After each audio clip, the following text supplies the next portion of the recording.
जैसे ही मैंने मांगने वाले को झट से कुछ पैसे निकाल कर दिया ही था कि पांडे जी ने फौरन कहा, ये फ्रॉड लोग होते हैं, इन्हें जरा देखभाल कर देना चाहिए।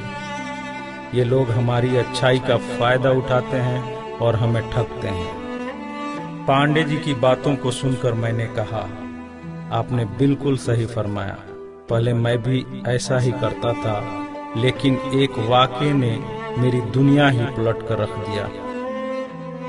रोज की तरह मैं घर से ऑफिस के लिए जा रहा था कि रास्ते में एक शख्स फुटपाथ के किनारे अपना बीमार बच्चा लेटाए हुए उसे हॉस्पिटल ले जाने के लिए भगवान के नाम पर टैक्सी का किराया मांग रहा था।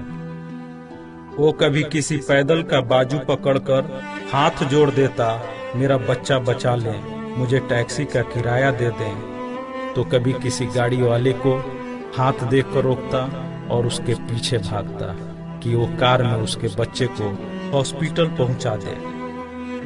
कोई रुकता तो कोई नहीं रुकता, जो भी रुकता वो भी उसे घूर कर देखता और आप वाली सोच सोच कर उसे डांटता, काम करके खाने की नसीहत करता और आगे निकल जाता।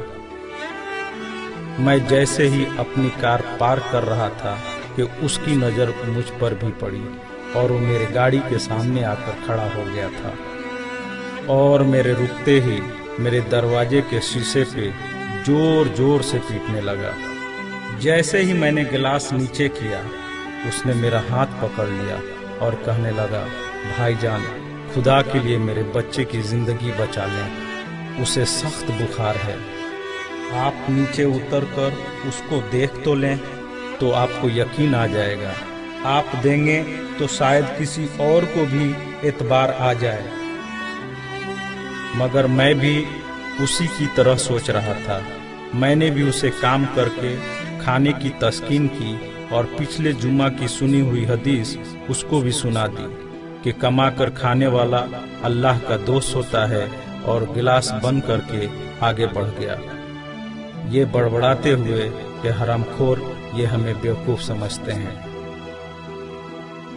2-3 घंटे के बाद मैं वापस आया तो अब भी उसी जगह खड़ा मांग रहा था। बच्चे को अब वो सड़क के किनारे ले आया था और उसके चेहरे से कपड़ा भी उठा रखा था और वो दहाड़ मार मार कर रो रहा था। अब वो अपने बच्चे के कफन और दफन के लिए मांग रहा था। मैं गाड़ी रोककर नीचे उतरा और मैयत की तरफ देखा।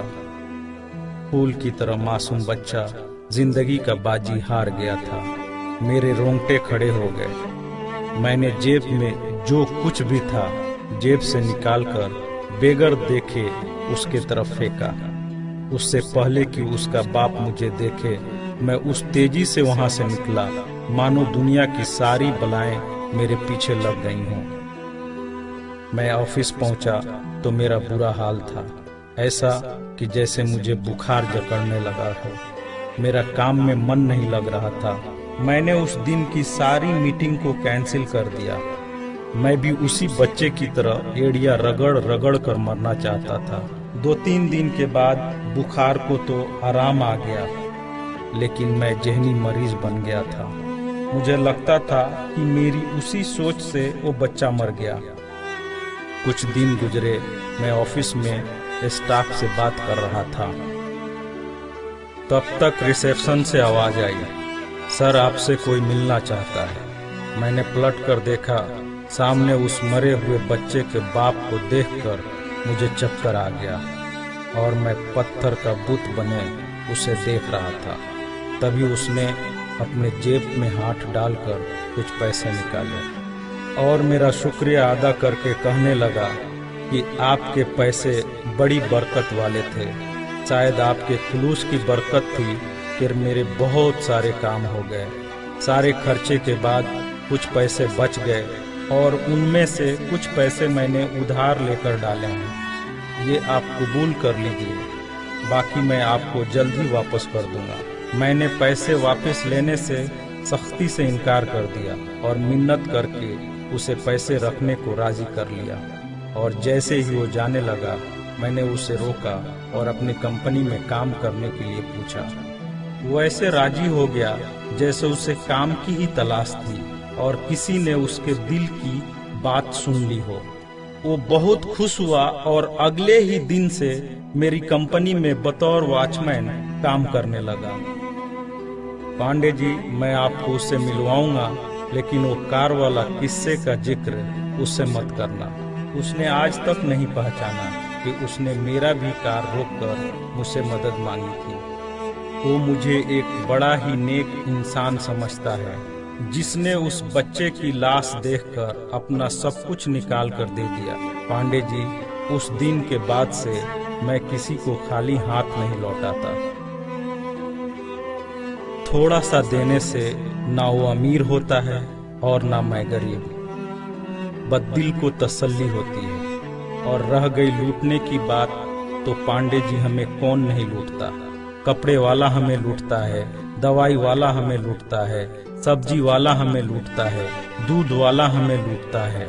इतना सा लूटने के बाद अगर कोई हमें खुदा के नाम पे लूट ले, तो शायद मरने के बाद खुदा हमारे गुनाहों को माफ कर दे कि ये बंदा मेरे खातिर मेरे नाम पे लूटता रहा, और शायद हमारी गुनाह बख्श दे। पांडे जी, माना कि हर मांगने वाला सच्चा नहीं होता, पर जरूरी ये भी नहीं कि सब झूठे ही हों। वैसे भी अपने काम काज में कई बार फेल होने के बाद भी हम कोशिश करना नहीं छोड़ते, तो कुछ ठग लोगों की वजह से जरूरतमंदों की मदद करना क्यों छोड़ देते हैं।